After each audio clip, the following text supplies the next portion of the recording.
Yep. Oh, there we go.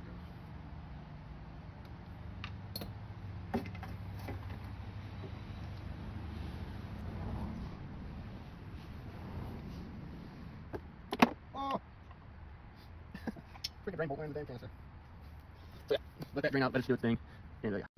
And while that's draining out, we're going to go ahead and get our measurements for our fluids.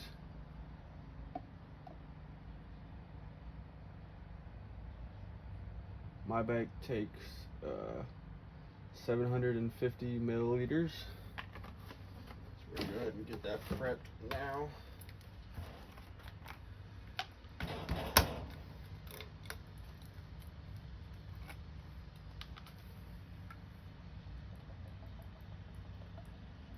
We got the 600 right there.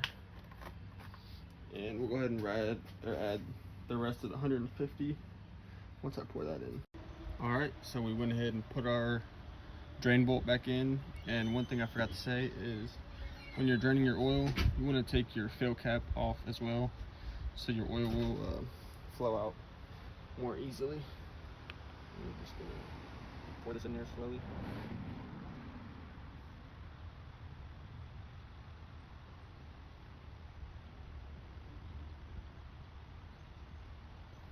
And then now we're going to go put 100 milliliters back in here. We've got another 100 milliliters in here. We're going to go ahead and top it off.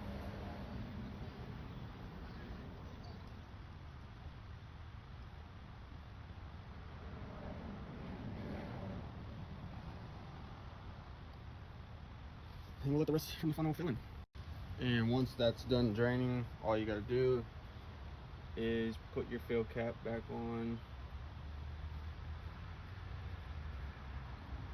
And as simple as that, you're done with your oil change. Just go ahead and fire your bike back up and make sure everything's operating smoothly, and that's it. And another thing we can do when you're done with your old oil, you could take a magnet and just see if you have any metal flakes in there. If so, it'll stick to the bottom of that magnet. Put that off to the side.